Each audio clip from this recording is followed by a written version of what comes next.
back to the Citizen channel. You're all staying safe and well. Our first player ratings of the season. Yes, Wolves 0, Manchester City 4 will do. That'll do for us, won't it? Let's see how your favourites did, how our debut boys did, how the old boys did. Yes, good start to the season, which is nice. 16th of August, the game took place, of course, 5:30pm kickoff. Yeah, my thanks as ever. We use Simon Bajkowski's ratings as the basis for this. We've got some sofa score stats, and I'll throw in my little thoughts as well as we go through this. Please, if you do like what I try and do, smash that button, guys. Smash that button over there. That'd be wonderful. And if you're not already subscribed, please do so. That's great. And thank you for your support. And let's see what our boys did, shall we? Some graphics will be coming up on screen as well. So have a good look round as well, guys. Right, let's start at the very beginning. Let's start at our... Yeah, it looks like he's our new number one, isn't he? There we go. We'll start with Trafford. Simon said drama around his position, certainly is, but a faultless start to his senior City career with a number of good saves and excellent positioning throughout. Yeah, he scored him an 8 out of 10, Simon. Yeah, I mean, there's a couple of saves where it ended up the player was offside, but they were cracking saves anyway, which is, so they don't think they count on stats to the offside. I'm sure they don't count them anyway. I don't think he could have wished for a better debut. I was impressed. Jury's out for me on Trafford. I think he's a good keeper. I personally perhaps don't think he's that next level keeper, but based on what I saw yesterday, I might have to eat my words, and I'm quite happy to do so. But yeah, I thought he had a great game. I was very impressed. So, yeah, I similarly scored him an 8 out of 10 as well as Simon. Let's have a look at some of his stats. Yeah, he covered 5.4 kilometres. Yes, it's a busy time in that 18-yard box, isn't it, running around it. 3 saves. Apparently, he prevented 0.44. These are sofa score stats, don't forget. He prevented 0.44 goals. Yeah, it's half a goal. That's okay. We would have only won 4.5 for 4.5, wouldn't we? 1 punch. He had 1 successful run out. He made 1 high claim. He made 3 saves from inside the box. Just my apologies for the voice, guys. Going to the games, I do shout a bit, as you know, so you might be used to it if you do watch these. 37 touches. He's 69% pass accuracy, 18 out of 26. Yeah, that is only slight down, perhaps I thought, on a typical Edison sort of performance. His distribution not quite up to it, but he did make up for that. We were 2 long balls accurate out of 10, and one of those long balls, of course, led to a goal, so it wasn't too bad, was it? 2 clearances. Yeah, he played very well. Yeah, I don't know what to say. We'll talk about Trafford more over the coming months, of course we will, but story of the game I'll be a little bit more deeper on anything he did right or wrong as well, so join me for that. But yeah, happy days for Trafford. Great debut for City, or a proper debut anyway. Lewis, Simon said, a performance that will make City close the door on any Forest interest, shifting inside, racing back defensively and setting up Haaland for the opener. He scored him an 8. Yeah, he does get himself into a few scrapes with players. I think his combative attitude and his size annoys other people. I think the Bulls one of the biggest players on the pitch was picking on him at one stage, I remember yesterday in the second half. But he looked the part today. He did okay defensively, which is what we think his weakness is. And he was certainly involved in build-up. So sometimes you need a steady Eddie, don't you, in there? And you got all the flashy guys. You do need someone like him, I suppose. But a great game for him as well. Yeah, and I'm going to give him. I'm going to score him I'm going to score him a 7.5. For yesterday. He had 1 assist. His expected assist rate was 0.53, so he did better. He covered 7.9 kilometres, 3 clearances, 2 interceptions, 1 total tackle. Number of sprints 4, top speed 27.7 kilometres per hour. Ground duels, he won all 3 out of 3 he had. He lost possession 7 times, which is okay in that position. Was fouled twice. 64 touches with a pass accuracy of 91%, 1 key pass, 1 cross that wasn't accurate. He made 3 out of 5 balls successfully, long balls, and he created 1 big chance. Yeah, good game for Lewis. On to Mr. Hopefully Fit all season, not a bloody cat in hell's chances. Stones, Simon said, looks fit and sharp, put in a tremendous block in the first half to deny Strand Larsen and was comfortable carrying the ball up the pitch. Yeah, I've not watched that back, but it looks possible it could have been a goal otherwise. So Simon's given him a 7. We know how good he is.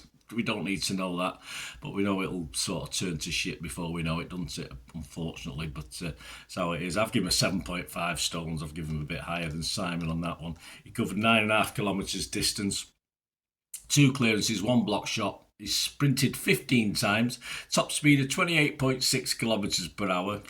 Probably pulled a groin or something. Ground duels, he won the only one he had. He won both his aerial duels. He lost possession just 6 times, which is fine-ish.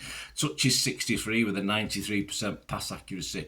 A couple of crosses, no use, didn't make it. 1 accurate long ball out of 2. And 1 successful dribble attempt out of 1. Yeah, that was a bit of the old stones in the middle of the pitch, that wasn't it? But yeah, there's only one guy who didn't perhaps show up yesterday, who started the game, but we'll get to him in a bit. But good game for Stonesy.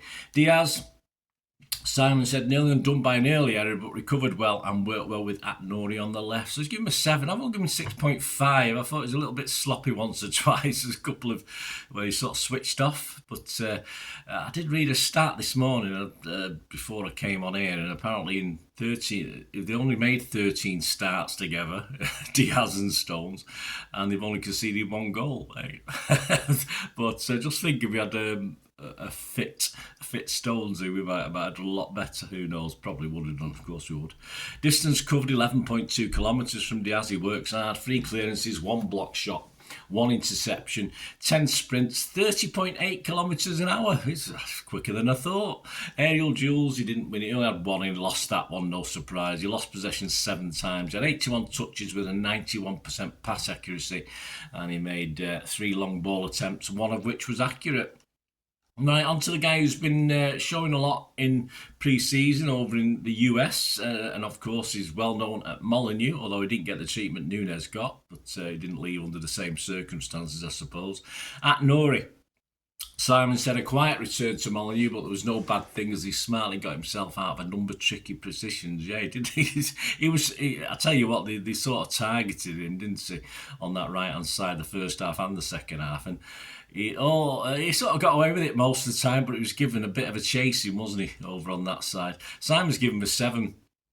Yeah, he was asked to defend more, which he doesn't like particularly doing. I noticed him go up a couple of times and have a go, but yeah, he battled, he kept going, of course, despite, as I said, he did get an easier time off the Wolves fans, so that wasn't too bad for him. But he sort of soldiered on and got the rub of the green on occasion. But a combative game for Nori. I like that, because I've seen his fancy stuff. I've seen him going forward, but I like the way he just soldiered on and got on with it. We got away with a couple of times he got beat and stuff like that, which is fine. A 6.5 from me for Nori. He covered 10.5 kilometres. He made 6 clearances, 3 interceptions, tackled 6 times. He tackled 6 times. Number of sprints 11, a 28.4 kilometres per hour speed. Yeah, I noticed him get a little bit looked sluggish compared to their guy on the right at times, but that's only because the guy on the right was faster than him, simple as. He won 7 out of 10 ground duels, which is very good. 2 out of 3 aerial duels, again very good. He's not the tallest of lads, is he? He lost possession 14 times though, which for a defender doesn't sound great, but as I said, he did battle through. 96 touches with an 88% pass accuracy. 1 key pass, he failed with 1 cross, and he made 1 out of 2 long balls accurately. Shots off target 1, shots blocked 1, so he still got a chance to have a goal, didn't he? And dribble attempts, just 1 out of 3 was successful. Perhaps he should either practice or rein it in a little bit. We'll talk about reins in a bit, or Rhines. Gonzalez, yes, Nico, a guy who I thought should have played more the end of last season. Simon said possibly his best City game since the Newcastle one. He imposed himself from the start and balanced the defensive grit with driving forward. Simon's given him an 8. I've also given him an 8. Is our mini Rodri back? I hope so. Very good game for Gonzalez. Pep give him that confidence to do it. I'm sure he can do a good job with Rodri by his side, or replacing Rodri, which is what he's doing at the moment. He covered 12.4 kilometres, 10 sprints, not fast, but again, he's not a fast guy. He's 26.9 kilometres per hour, one of the slowest, perhaps, if you can say slow. I'd kill for that. 93 touches, 92% pass accuracy, 1 accurate long ball out of 2. He blocked 2 shots. He had 3 dribble attempts and was successful with them all. He won 9 out of his 10 ground duels. No, that's a DM for me. 1 out of 2 aerial duels. He lost possession just 7 times, which is okay. That's fine. 1 foul, was fouled 3 times. He made 2 clearances. He blocked a shot, 1 interception, and 3 tackles. I thought Nico. I thought what score did I give him? 8, yeah, it's all right. I thought I'd give him a 7. Then no, 8's fine. He had a good game, Nico Gonzalez. Well done, mate. Happy for him. Bernardo, lots of clever play, said Simon, at both ends of the pitch to knit the team together and keep City in control. He's given him a 7. I've given him a 6.5. I think the responsibility of captain is good for him from a playing point of view. I don't think he was a bit more conspicuous yesterday from his absence. He wasn't involved as we see him in other games, but that's good. And as I said, as a captain, sits really well with him as a captain. I've been quite impressed. I thought he certainly, in the same way, if you old guys will remember a certain Rodney Marsh, who Tony Buck made captain, and of course when he was the manager, and of course it sort of worked for a bit, but of course with Bernardo, of course it's reining him in a little bit, and it's in a good way, in a positive way, so that's all good. Anyway, a 7 from Simon, a 6.5 from me. He covered 8.7 kilometres, probably covered more in the past. That's the sort of reflection I'm making on that. 5 sprints, 26.2 kilometres per hour, bless him. 53 touches for a 97% pass accuracy. That's what we want with the slower players. As long as they're accurate, that's fine. 4 key passes. 5 crosses racket out of 9. Yeah, a lot of responsibility on crosses and corners, etc. Yesterday for Bernardo. 1 long ball accurate out of 2. 2 big chances created. He had 1 dribble attempt, which he didn't manage.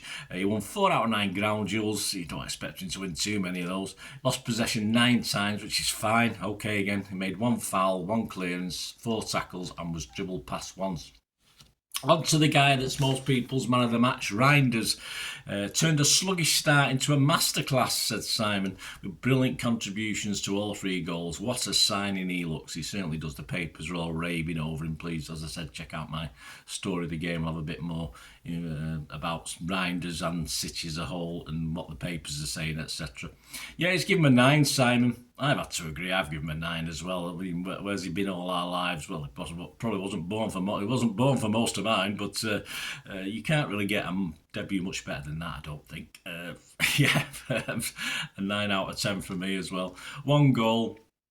He made 1 assist. His expected assist was 0.21. His expected goals was 0.12. They scored 1. That's not bad, is it? But cracking goal. Distance covered 11.6 kilometres. 11 sprints. Top speed of 31.1 kilometres per hour, so one of the fastest of ours. 82 touches with a 91% pass accuracy. 2 key passes. 1 accurate cross out of 3, 2 accurate long balls out of 3, 1 shot on target, 2 shots off target, 1 successful dribble attempt out of 3, 4 ground duels, 1 out of 13. These don't sound as good, do they? But hey, it's more the creativity side, wasn't it? And he just had 1 aerial duel he lost. He lost possession 16 times. Now, I might have to alter my score based on these stats, but that's what stats do to you, don't they? They do change opinions, but I'm going to stick with what I give him. 3 fouls. He was fouled twice, 1 clearance and 1 tackle. No, I mean, all right, those stats perhaps don't back up what we overall felt, but I think sometimes the stats don't always tell the truth, do they? Well, they do, but not in the way we want them to. Right, on to Mr. Bob, Oscar Bob. Simon said the best signing that isn't a signing. Yes, back to where he was last summer with an electric pressing presence. Yeah, good lad. Works hard. Simon's given him an 8. I've given him a 7.5. I've gone a little bit less. He offered so much more. He's got so much more to offer than the basic stuff that Savvy and Doku. I'm not saying it's basic because I couldn't cope with it, but Savvy and Doku, the way they sort of jink and mess about. Bob offers so much more than that. And he loses possession, of course he does. We'll see his stats in a minute, but I personally think, last season was hopefully his breakout season until he got the injury, which totally wrecked everything. I'm hoping he can be sort of not play every game. We've got to casually get him back, but this can be his breakout season in the same way perhaps Foden and Palmer possibly have potential for big breakout seasons. With Foden it was a bit over time, wasn't it? But I think Bob, by the end of this season, could be, first name on the team sheet if he carries on. We'll have to see. A 7.5 from me for Bob, an 8 from Simon. His stats: assists 1. He covered 11.3 kilometres. He made 3 successful dribble attempts out of 5. He had 14 sprints, 29.1 kilometres per hour. It's not the fastest, but it's okay. 45 touches with a 94% accuracy. That's good. 2 key passes, one cross wasn't accurate. He made 1 accurate long ball out of 1. He won 4 out of 7 ground duels, which is fine. He lost possession just 7 times. Now that's pretty impressive for his position. Only 7, and he was fouled once. Doku, yes, had some joy early on, said Simon, but never really did enough to trouble the Wolves' defence when he did get on the ball. He's given me 6, yeah, he's going to be my lowest score of the City side. I think he started pretty well. I mean, Wolves had times 1 on him and 2 or 3 waiting. I mean, we must have had men spare somewhere, but of course, Doku didn't have much luck finding any. But unlucky a couple of times where he sort of you could see what he was trying to do. He was on my wing where I was stood in the first half. I got a good view of him quite low down. And it says wasteful, but I think he tried, but he obviously just didn't find the right ball at any time. So I give him a 6 as well. I think he struggled. A bit of a worry, but against other teams, a bit more space. He's going to terrorise teams, but I think Wolves played him very well yesterday. He covered 7.2 kilometres.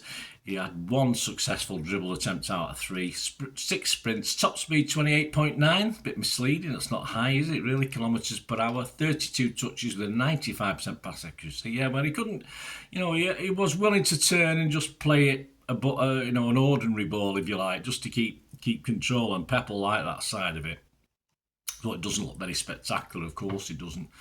Crosses, none out of 3 were accurate. Ground duels, he won just 2 out of 7. He lost possession 11 times, which for a winger is okay-ish. 1 foul, was fouled once, and he got dribble past once. And to the last of the starters, Mr. Erling Haaland led really well, said Simon, made a number of runs looking to break the lines and scored twice. He looks hungry for goals. He certainly does. I liked Haaland yesterday. I'll look at his stats in a sec. 8 from Simon. I give him an 8 as well. 2 goals, that's worth an 8. If he got a hat-trick, he probably would have got a 9. But, of course, Pep dragged him off. But no one's complaining about that anymore. We're not really worried. He's happy with 2 goals.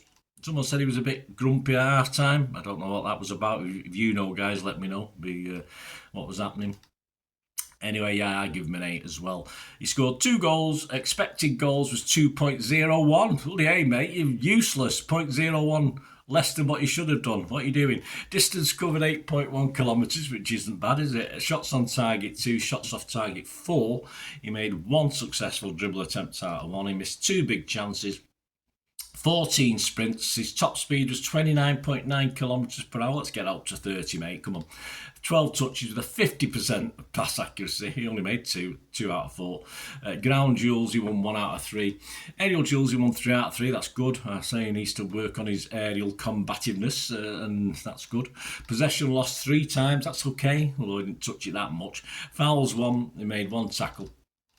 Yeah, fine. On to the subs, just quick zoom through these. Nunes for Lewis on 66 minutes. Defended well, said Simon, amid obvious and sustained abuse from the Wolves fans. Yeah, not as bad as it was a couple of years ago, but still bad.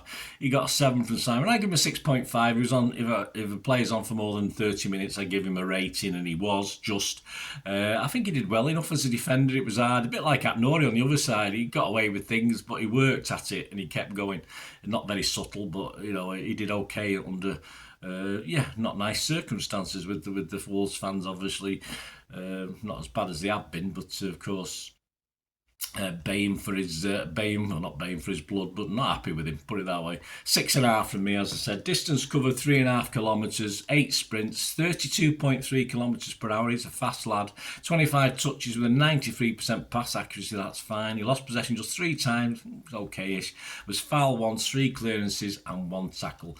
O'Reilly, yes, for Silva on 66. Yes, I rated him because he was just about a minute or 2 over 30 minutes. Pushed up in midfield and looked more comfortable, said Simon. Give him a 6. I thought he settled okay. He's very tall, isn't he? Yeah, that's one thing I did notice. That's about it. I'm not going to say anything more. I'll give him a 6 as well. Distance covered 3.8 kilometres, 5 sprints, 31.4 kilometres per hour, so up there with the fastest. 21 touches with 100% pass accuracy. When you come on as a sub, whether you're 3-4-0 up, it doesn't matter. That's what you want, isn't it? All credit to him. Lost possession a couple of times, which is fine. Marmouche for Doku on 66. Plenty of running on the left, said Simon. Yeah, I thought it was a quietest run out for Marmouche. Distance covered 3.3 kilometres. I scored him a 6 as well. One block shot. He had one dribble attempt that failed miserably. 8 sprints. Top speed of 31.4 kilometres per hour. So again, up there with the fastest. 11 touches with an 80% pass accuracy. He won 2 out of 4 ground duels, but lost possession 3 times. Cherky, yes, for Haaland on 73 minutes, so I've not given him a rating. He wasn't on long enough, but Simon's given him a 7. He said a lovely goal to open his City account. Yeah, it was. Possibly, I thought he was a bit miffed to perhaps miss out on the starting 11, but did his Pep Guardiola credit in the bank no harm at all with that little appearance, did it? 3.1 kilometres he did, 7 sprints. Top speed of 28.9 kilometres per hour, 23 touches with 90% pass accuracy, 1 shot on target, yes, in the goal. Ground duels, didn't win any out of 2, that's okay. Lost possession 3 times, 1 interception and was dribbled past once. And to finish off, guys, I hope you've enjoyed this little look at the player ratings. Kusanov, who came on for Stonesy, a quick run out, yeah, it's nice that Pep's remembered him, isn't it, this season, but we'll see how that goes. Distance covered 1.6 kilometres. You can do a lot in 15 minutes, can't you? 1.6 kilometres. Then again, in 15 minutes, I do a mile when I do my walk, so that's fine. Yeah, no, I'm happy with that. Yeah, I'm 66. 1 tackle, number of sprints 2, his top speed 32.9. I think, is that the fastest? I think probably is. And we know that Kusanov is probably the fastest in the squad at the moment. He won all 3 of his 3 ground duels while he was on. He was foul once. He made 7 touches, 100% pass accuracy, only 4, but 1 long ball accurate and 1 successful dribble attempt. I think it's 10 out of 10 if I was marking Kusanov for his 15 minutes on the pitch. There you go. Man of the matches, that'll be in the story of the game, guys. Please suss that out if you can. Let us know your thoughts on the players. It's always wonderful to hear from you. And hope you enjoyed what I've done. Of course, out Monday will be my look back at the game, the story of the game, the good, the bad and the in-between. Any talking points and, of course, what we've learned for the Spurs game. And we'll, of course, next week, we've got match day 1. We've got 2. We've got a new one. We've got a modern version, which of course is the match day preview of City versus Spurs, where we'll have a look at Spurs as well, who've got off to an okay start on day 1 as well. And of course, my as much as I can, depending on workload, I've got quite a lot coming up. But my match day 2. This is a look back at a City versus Spurs game back in 1974 with a certain Ace of Hartford involved, so keep your eyes out for that. It's a feature I'm doing all season, trying to match up the match days with what happened back in time. So for match day 2, I'm looking at a match day 2 back in 1974, which was City versus Spurs. So sometimes it works, sometimes it doesn't, as I said, and I've got quite a lot on at the moment. So I've done the first 5 or 6, I think. So, but there may be gaps because sometimes other pressures, players leaving, transferring out, doing specials on them, etc. Take the time. So anyway, keep tuning to the channel, guys, for all this stuff and so much more, of course. Thanks for that, guys. Hope you enjoyed it. I used to try and do these player ratings, but now with the SofaScore stats and stuff, they do sort of wander over 20 minutes, and my apologies, but I hope you enjoyed it, if you stuck with me. And of course, if you do want to help the channel, or you like what I try and do, want to support me, that's really appreciated. And of course, want to contact me through any of my socials, they are there. And if you do want to do that, just keep hanging on and watching and listening for another minute or 2. Thanks, guys. Thanks for that, guys. Hope you enjoyed the feature anyway, and please, if you can, give us a thumbs up, give us a like, that'd be wonderful. And if you're not already a subscriber, it'd be great if you could subscribe. It's absolutely free. Also, check out all my social media links. I'll be in the description and comments below if you want to follow me on TikTok, Instagram, X, Facebook. We can chat on there and do all things City, of course. Also, if you're into film and TV, don't forget a lot of this channel is film and TV stuff. I love me film and TV like I do City. So if you're into that, have a look. Or if you know someone who might not be that bothered about the football but likes film and TV, give them a kick in my direction. I'll be very grateful. And special thanks as ever to supporters of the channel. P6505, they've got a little eBay shop selling film and TV memorabilia mainly, including books, magazines, posters, lots of posters, and they do have some City stuff as well that they've purloined off me over time, so there'll be a few bits and pieces, probably more going on as well. So have a look at Piat 6505 on eBay. And yes, if you do go onto eBay, and if you remember, we do have memberships, 99p a month. You get early access to all my vlogs, so as soon as I do them, you get them. Sometimes it could be months before they're published generally, so a lot of the history stuff, so you have access. The membership gives you access to that. It gives you 10% extra off at Piat 6505 if you want to buy any of that memorabilia. That's all that you can actually gain that from being a member. And support the channel. That's a great way of supporting the channel, of course, like watching the ads on the original thing that you've seen now, my original feature. That'd be fantastic. So yeah, also, before we go, podcasts. If you like your podcasts, I do a podcast with Mike Long in South Korea. It's called Bolt from the Blue, in our 8th season. Yeah, we've had some good fun on there. We're trying to have a bit of humour, generally look at City's games as and when we play them, have a look back. So please check out that. It's on Soundcloud, Spotify, all good places you get your podcasts from. There you go, guys. Thanks for watching.